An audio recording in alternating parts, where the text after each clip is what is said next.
De acuerdo. Bueno, a ver, aparte de animarnos en este trabajo de compartir metodologías y prácticas y casos donde efectivamente hay historias difíciles de relacionamiento entre comunidades y empresas en un contexto regional que ha atravesado múltiples crisis en los últimos años y un contexto global muy desafiante. Después ya vamos a repasar brevemente sobre eso.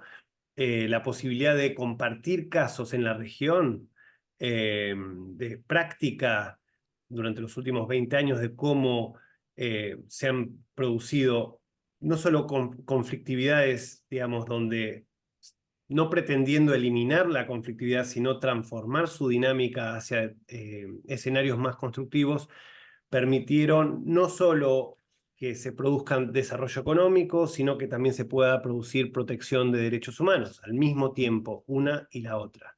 Y eso solamente aparece cuando se dan cierto tipo de procesos, cierto tipo de relacionamiento para el cual hay que invertir, ¿no? Y para el cual también hay que animarse a explorar porque tiene un aspecto innovador.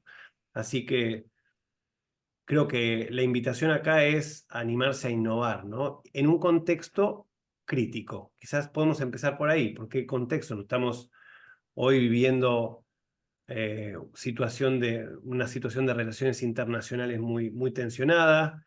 Tuvimos en su momento el COVID, que nos atravesó y nos impactó un trauma colectivo a nivel planetario, pero a su vez eso trajo consigo una recesión significativa en, en todo el mundo y en particular en la región. Tenemos una situación, digamos, de un crecimiento que no termina de desplegar, un crecimiento económico que no termina de desplegar, un ajuste del espacio fiscal que le impide a los estados poder justamente proteger derechos, en un contexto estresado por el cambio climático y el calentamiento global, que está ahí nomás de pasar de 1,5 de aumento de la temperatura promedio en la última era industrial, y esto nos pone en una escena de repente sobrefalta, de repente sobra agua, de repente falta agua, de repente hay eventos climáticos catastróficos.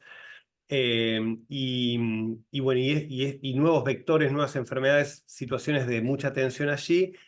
También los ecosistemas empiezan a fallar, ¿no? Están mucho más frágiles que en otros momentos. Los incendios también contribuyen significativamente, así como las sequías, pero también la propia contaminación, y eso obviamente genera un empobrecimiento de ese contexto. Y finalmente el estado de guerra, digamos, ¿no? Donde la institucionalidad global, las relaciones internacionales, el derecho humanitario internacional cada vez se respeta menos, y eso obviamente genera una sucesión de factores que estresan las relaciones que se dan en el territorio entre las comunidades y las empresas. Tenemos entonces una convergencia de crisis, una crisis en cascada, donde se combina la emergencia ambiental, la profundización de situaciones de empobrecimiento de las poblaciones, de desigualdad y de segregación, con fallos de gobernanza, digamos, donde se reproducen situaciones de violencia y de violación a derechos,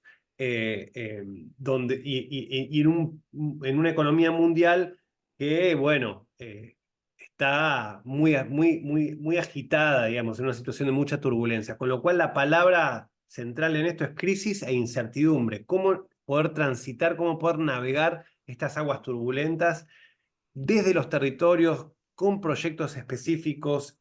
Es la pregunta que nos hacemos y para el cual quizás podamos compartir algunas ideas, ¿no? Sobre cómo transitarlas. Aquí tenemos un poquito esa escena de contexto, ¿no?